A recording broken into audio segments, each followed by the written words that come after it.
right, so we'll be talking about cancel culture. Okay.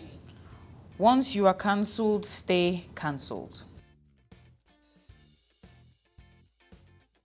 I personally disagree, but I don't think the person has a choice because it's the people that cancelled you, so they're the ones that have to uncancel you. What we call cancel culture are usually consequences of our actions, like, okay, people getting angry at you because you did something. So it depends on what you did exactly. There's some cancel culture that you need to follow to the end. Follow R. Kelly. Cancel him to the end, yeah, but that's, yeah.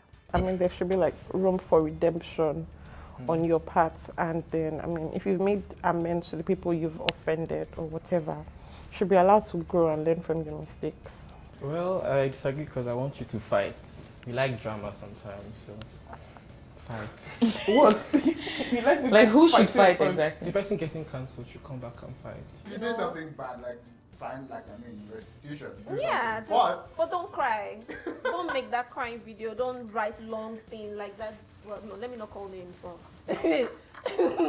Cancelled sexual offenders should not reintegrate into society. I think it depends on what you did.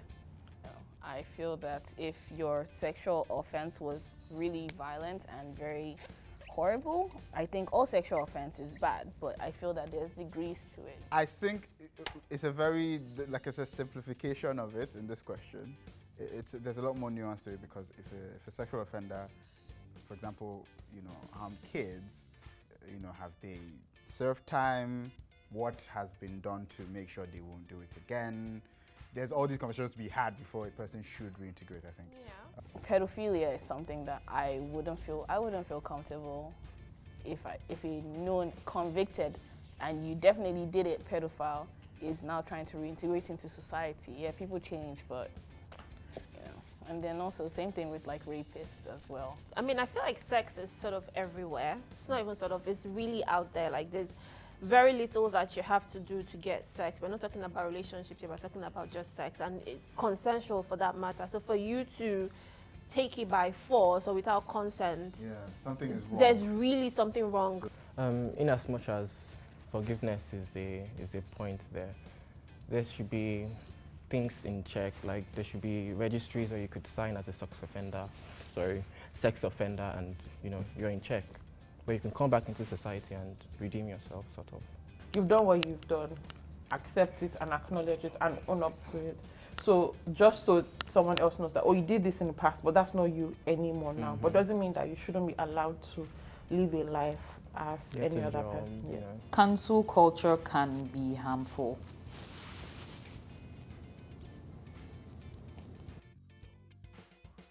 Yes, they can be harmful. For somebody that is actually willing to change and you don't give him a second chance, that's actually detrimental and should not fly. So as a big person on second chances, I feel like people should be given second chances and not sexual offenders.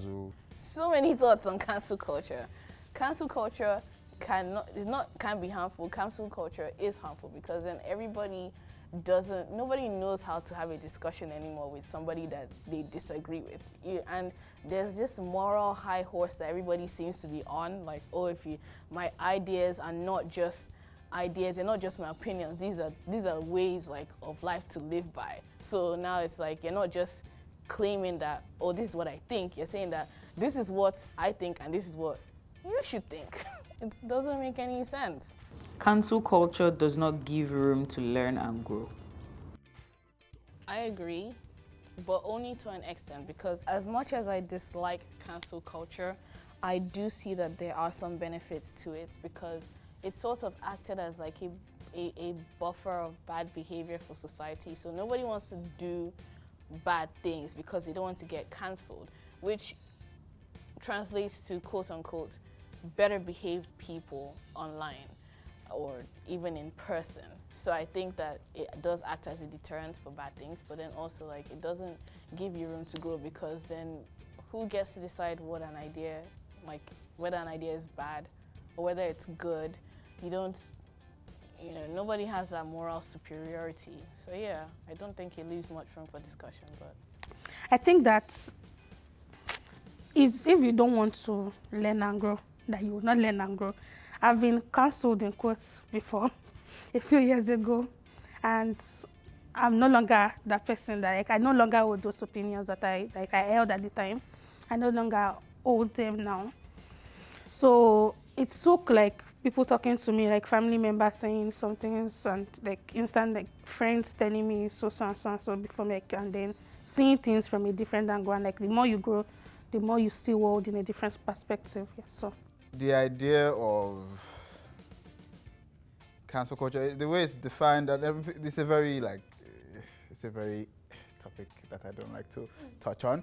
But I will say that sometimes it's needed, because some people don't behave well, they didn't have science.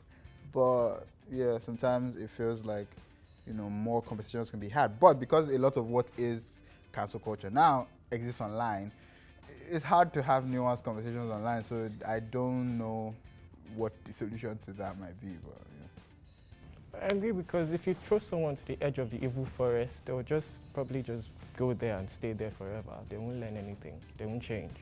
So, but if you correct with love, guys, this CO, chances are you might change and get your act right. So.